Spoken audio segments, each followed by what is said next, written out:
everyone, my name is Anna and I work for Harris County Precinct One Environmental Education Programs. I'm one of the naturalists here. And today we're going to be talking about spiders. But before we get there, let's figure out what group do they belong to.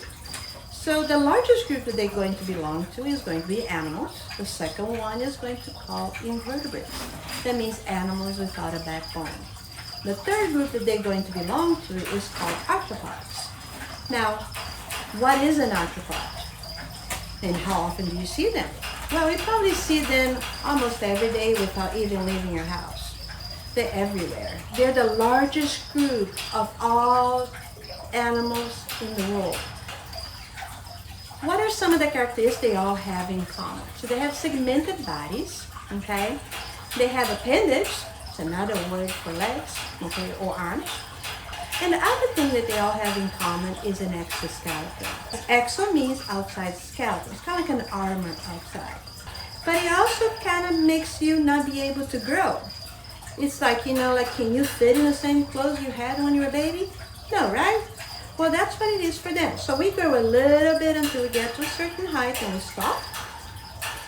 They grow from this size and then they call what it goes across called molting. And then they change it to they have a new exoskeleton, they come out of the old one, and then they grow to about this big. So they jump in size. It's not a progressive curve like we have, but more like they go twice as big, sometimes a little bit less than that, sometimes a little bit more than that.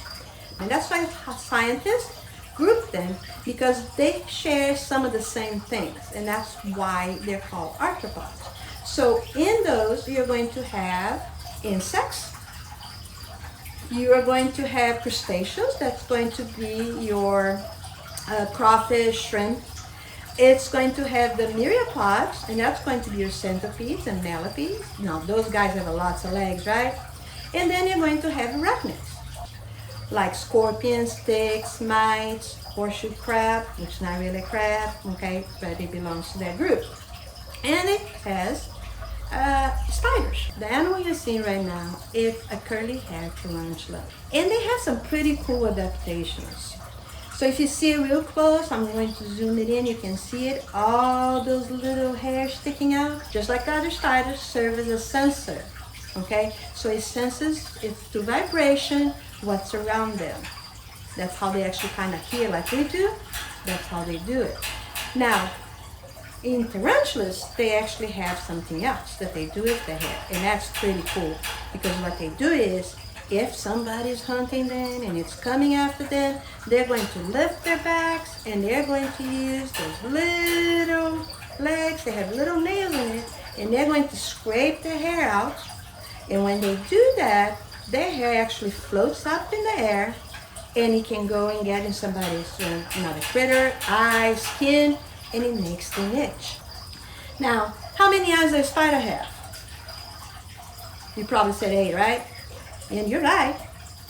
But sometimes they have more than that, and sometimes less. But whatever they do, they usually have in multiples. All spiders make silk, but not all of them make webs.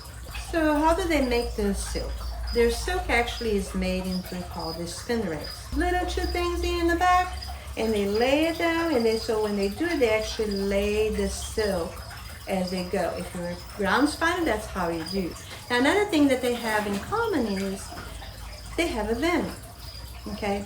Venom is something they actually get inside your body. It pierces your skin or any other animal. Poison is something that you drink or eat or touch your skin and outside. So spiders are actually venomous.